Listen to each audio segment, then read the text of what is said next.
नमस्कार, आप देख रहे हैं न्यूज नेशन। आपके साथ में लक्ष्मी उपाध्याय। एक ऐसे मुद्दे पर हम बात करने जा रहे हैं जो पूरी दुनिया में चर्चा का विषय बना हुआ है। बात ईरान, इजराइल और अमेरिका। अमेरिका मैंने इसलिए जोड़ लिया क्योंकि अमेरिका भी इस युद्ध में शामिल हो गया है। ईरान इजराइल के युद्ध की बात हो रही थी, दूसरे सप्ताह में ये युद्ध पहुंच चुका है।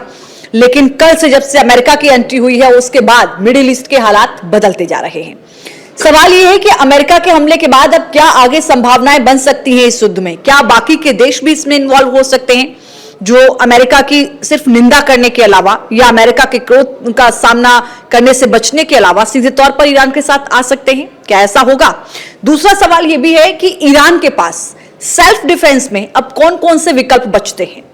ईरान की ओर से अमेरिका को धमकी दी गई कि बड़ा भुगतान आपको भुगतना पड़ेगा, ऐसा जख्म दिया जाएगा जो शायद आपने सोचा भी नहीं होगा।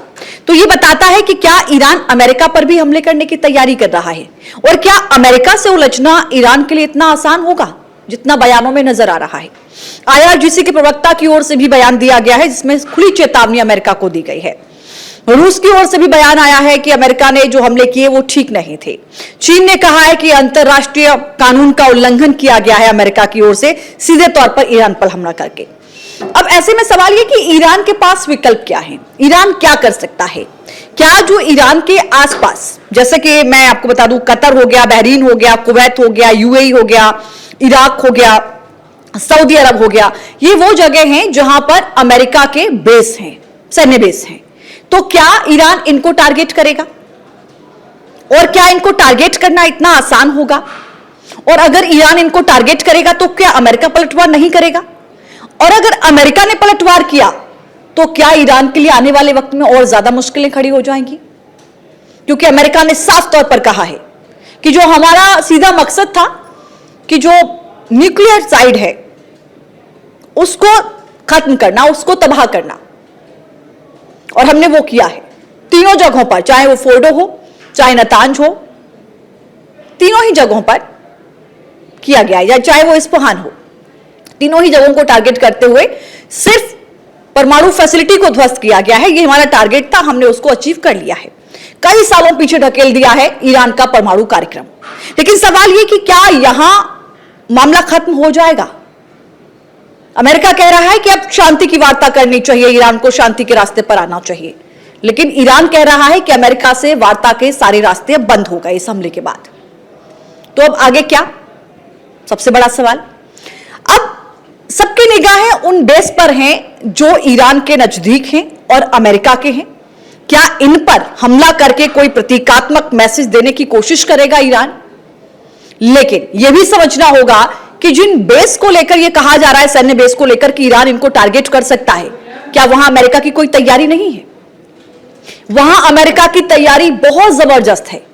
मैं ये आपको बता दूं कि वहां कितने सैन्य अधिकारी, कितने विमान, कितने जेट वहां पर अमेरिका के तैनात हैं, ये आपको समझना होगा। एक आंकड़ा जो मैं आपको बताने जा रही हूं, जिनके लिए कहा जा रहा है कि बहुत आसानी से हमला कर सकता है ईरान, वो कौन कौन सी जगह, पहले वो ठिकाने समझिए जो एक पूरी लिस्ट जारी की गई है। वो है इराक, बहरीन, कतर, संयुक्त अरब अमीरात, UAE, सऊदी अरब, कुवैत, जॉर्डन और सीरिया। ये यहां पर वो सैन्य अड्डे हैं, वो सैन्य बेस हैं जिनको टारगेट किया जा सकता है। इसमें कतर में विशाल अल उदैद एयरबेस और बहरीन में नौसैनिक अड्डा शामिल है जहां अमेरिका का 5वां बेड़ा तैनात है। लेकिन इसके अलावा जो बेस है वहां अमेरिका की क्या तैयारी है ये समझिए।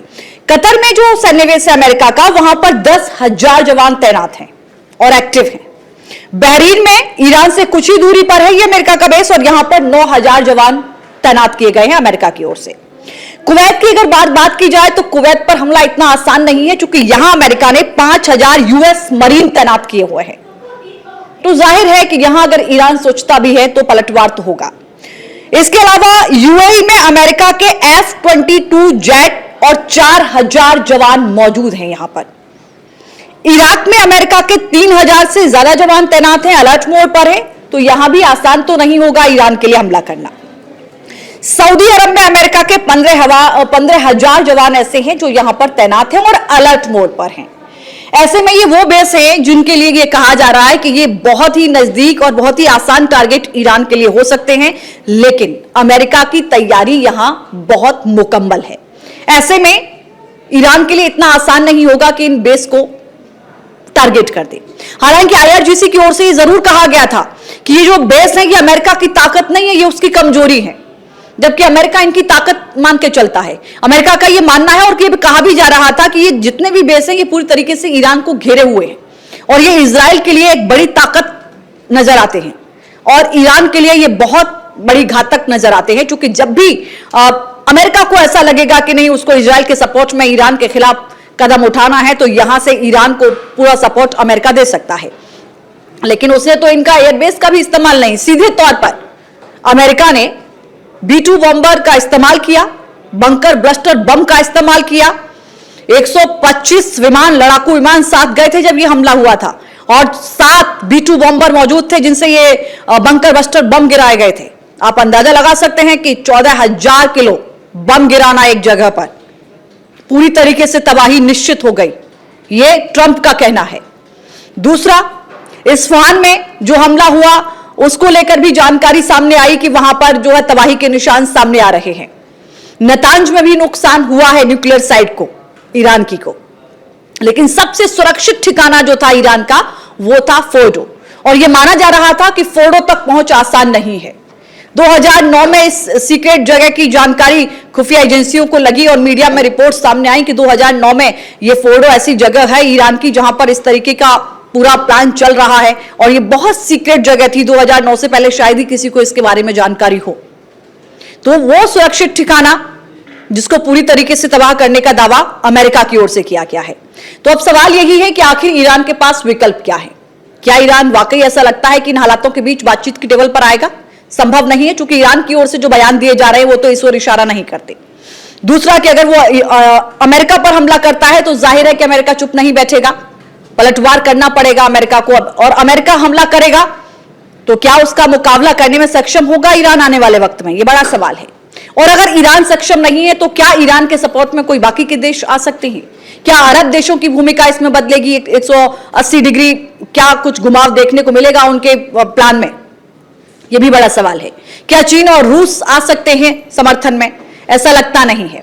दूसरा जो सबसे कह सकते हैं कि आप बड़ा विकल्प जो है ईरान के पास, वो कह रहा है कि वो उस रास्ते को बंद करेगा जहां से पूरे विश्व की तेल आपूर्ति का 26% हिस्सा निकलता है।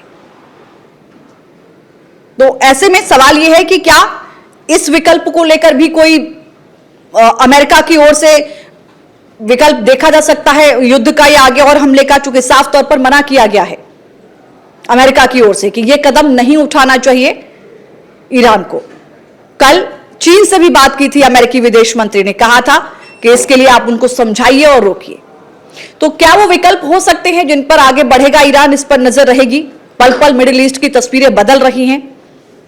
अमेरिका का आगे क्या इसमें रोल रहता है? फिलहाल तो इजराइल अपने आप में बहुत ज्यादा खुश हो रहा है क्योंकि सीधे अमेरिका इजराइल के साथ खड़ा हुआ है। मिडिल ईस्ट के इन हालातों पर, अमेरिका के हमले पर, इजराइल के हमले पर, ईरान के पलटवार पर आप क्या सोचते हैं जरूर बताइएगा। और आपको क्या लगता है ईरान और क्या ऐसे विकल्प अपना सकता है जो आपको नजर आते हो, वो भी बताइएगा। फिलहाल के लिए इतना ही, नमस्कार। जहाँ भक्ति है हर शब्द में, कथाओं में छिपे हैं दिव्य रहस्य और ज्योतिष देता है जीवन को दिशा। धर्म से जुड़ी हर बातों को जानने के लिए हमारे चैनल स्तुति को सब्सक्राइब करें। चैनल पर जाने के लिए इस लिंक पर क्लिक करें।